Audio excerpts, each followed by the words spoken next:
উল্টো পাল্টা যদি আমার নামে কোনো কথা শুনেছি একদম গলা টিপে মেরে ফেলবো, বুঝলে? বেটা সব ভাত খাবি, ভাত নষ্ট করবি না, তাড়াতাড়ি বড় হইতে হবে তোকে।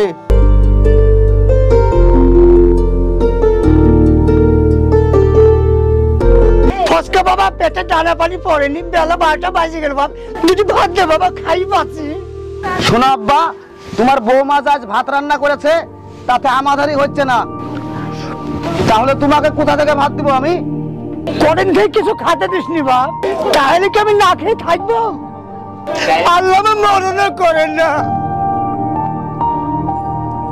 মা, আমি আর ভাত খাবো না, আমার পেট ভরে গেছে। খাওয়ার সময় কেউ নজর দিলে কি আর খাইতে পারে? দেখো কেমন ভিখারির মতন চেয়ে চেয়ে দেখছে। ঠিক আছে বাবা, ভাত খাবে না মাছটা খাইলে। আগের জন্মে আল্লাহ কাছে কি পাপ করেছিল আমি তো জানি না, কেন যে আমার কপালে এরকম ছেলে জুটলো। ঠিক আছে বাপ, ভাত দিবিনি, এই শীতের সময় একটা চাদর তো কিনে দিবি। আমাকে খুব ঠান্ডা লাগে জানিস বা। তোমাকে ঠান্ডা লাগে তো আমি কি করব? একটা চাদর কিনে দেবে রে বাবা, আমি মনে শীতের বাঁচবো না। আমি কি তোমার একটাই ছেলে নাকি যে সব কথা তুমি আমাকে বলবা? আরো তো তোমার দুটো ছেলে আছে, তাদেরকে কি কিছু বলো? দেখো আব্বা, বেশি আমাকে জ্বালা হয় না, এখান থেকে যাও তো তুমি। শুন ফটকা, তোকে একটা ছেলে দিয়েছে, ওই এক মুঠ ভাতের লিগে আমাকে যেমনি কাটাচ্ছি, তোকে একদিন কাটতে হবে। শুন ফটকা, এই বিচারটা কেউ না করে, উপরওয়ালা একদিন করবে। দেখো আব্বা, আমার কানের গুড়ি অত ভ্যান ভ্যান ভ্যান ভ্যান করো না, ঠিক আছে? এখান থেকে যাও তো তুমি, যাও। অজানে একটাই ছেলে আমি, আর যেন ছেলে নাই। আরে এদিকে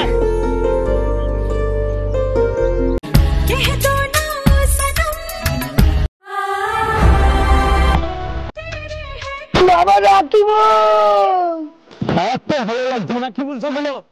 জানি বাবা রাখিব, তোর ভাইয়ের কাছে ভাত আমাকে দিল না, শুধু বকা দেওয়া করলো, আমাকে ভাত দিল না।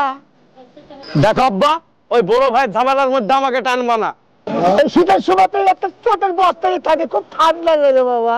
বাবা রাখিব, একটা চাদর কিনে দেবে রে বাবা। তুমি যে আমার কাছে চাদর চাইছো, আমি চাদর কোথায় পাবো? আমি নিজের লেগে একটা সোয়েটার কিনতে পারছি না, আর তোমাকে চাদর কোথায় থেকে কিনে দেবো? পারবো না আমি কিনে দিতে চাদর। এটা ঠান্ডা আমি সহ্য করতে পারছি না বাবা, একটা চাদর কিনে দেবে রে বাবা। দূর, সবসময় একই কথা, আর ভালো লাগে না। আমার বন্ধুর বাপ আমার বন্ধুকে আইফোন কিনে দিয়েছে, আর তুমি আমার বাপ হয়ে আমাকে কি কিনে দিয়েছো? দূর, এই শালা আপদটা মরেও না।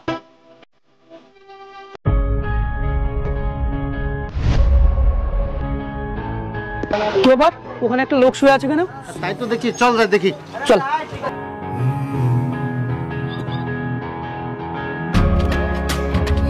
আনছি। ঠিক আছে, যান।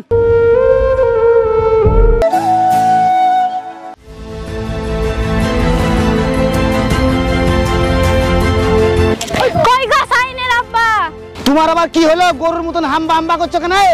কই গো শুনছো, একটা সাংবাদিক এসেছে তোমার বাপকে নিয়ে ভিডিও করছে ফেসবুকে ছাড়ার লাগে। কি বললে তুমি? শালা সাংবাদিকের এত সাহস আমার বাপকে নিয়ে ভিডিও করে? চলো তো দেখি, চলো তো, চলো চলো চলো চলো দেখি, চলো তো। ওর কতখানি সাহস আমার বাপের ভিডিও করছে। দর্শক বিন্দু, আপনারা এই ভিডিওটা দেখে পরিষ্কার বুঝতে পারছেন যে তার পরিবারের লোকজন এই বয়স্ক মানুষটাকে স্বেচ্ছায় এখানে ফেলে রেখেছে। তাই বলছি, এই বয়স্ক মানুষটার জন্য আপনারা সবাই সহযোগিতার হাত বাড়িয়ে দিবেন। আরে সাংবাদিক, আমার বাপের ভিডিও করছো কেন তুমি?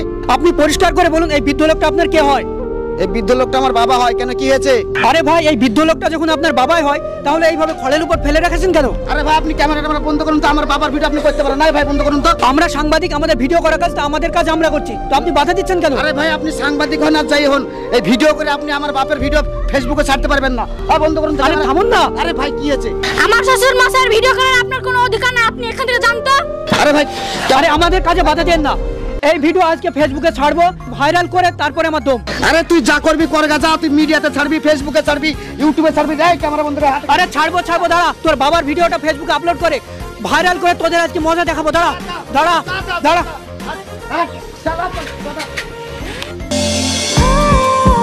আর শুনো আব্বা, ওইসব সাংবাদিক করে কোনো লাভ হবে না, বুঝলে? আর আব্বা, একটা কথা বলে রাখি তোমাকে, উল্টো পাল্টা যদি আমার নামে কোনো কথা শুনেছি একদম গলা টিপে মেরে ফেলবো, বুঝলে? শালা বুড়ো ধাম কোথাকার। মেজো ভাই, মেজো ভাই, কি হলো, তুই এত চিল্লাছিস কেন? একটা কাণ্ড হয়ে গেছে, দেখো। কি কাণ্ড হয়েছে?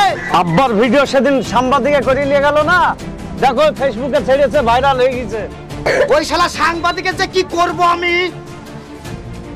এই কথা যদি বড় ভাই জানতে পারে তাহলে তুইও বাড়িতে থাকতে পাবি না, আমিও পাবো না। তাহলে এখন কি করা যায় সেটা বলতো। বড় ভাই কাজ করে যত টাকা পাঠিয়েছে তুই তো মাগ ছেলে নিয়ে বসে বসে খেয়েছিস, আর বাপটাকে ওই রাস্তায় ফেলে রেখেছিস। তাই নিয়ে যদি কোনো ঝামেলা হয় আমাকে ডাকবি না, কিন্তু আমি বলে দিচ্ছি।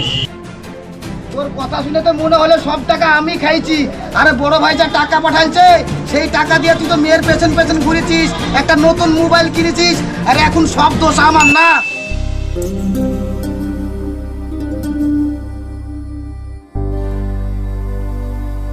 আব্বা, ও আব্বা, সত্যি তো আব্বু, দাদু কোথায়? দাদুকে তো আমিও দেখতে পাচ্ছি না। চলো তো বাইরে একটু দেখে আসি। চলো।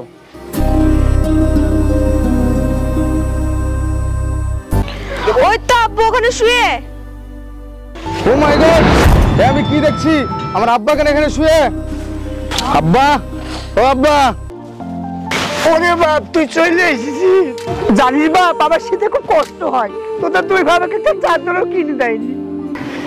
ফচকা, হাই ফচকা, রাকিবুল, হাই রাকিবুল, ওরে সবাই, কোথায় গেলি তোরা? এখানে। এইটা তো বড় ভাইয়ের গলা মনে হচ্ছে। বিদেশ থেকে বড় ভাই আবার কখন বাড়ি আসলো? এই মরেছে, যাই দেখি। আরে শালা, তো বড় ভাইয়ের গলা। আরে বড় ভাই কখন এলো? আরে আল্লাহ।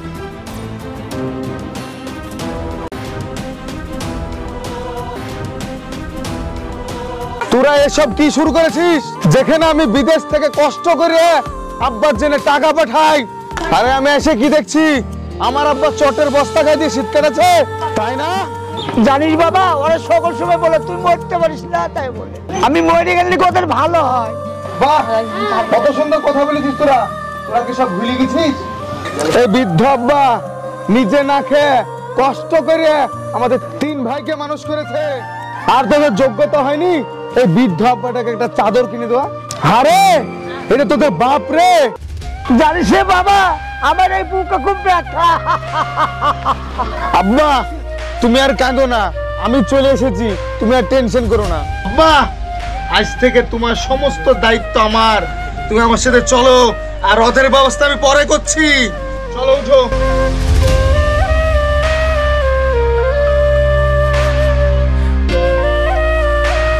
শুন রাকিবুল, বড় ভাই যে রাগা রাগিয়াছে, আমাদের দুই ভাইকে সাইজ করবে ধরেলে, তার আগে চল আমরা কেরালায় কাজে পেলে যাই। যাবি তো? চল।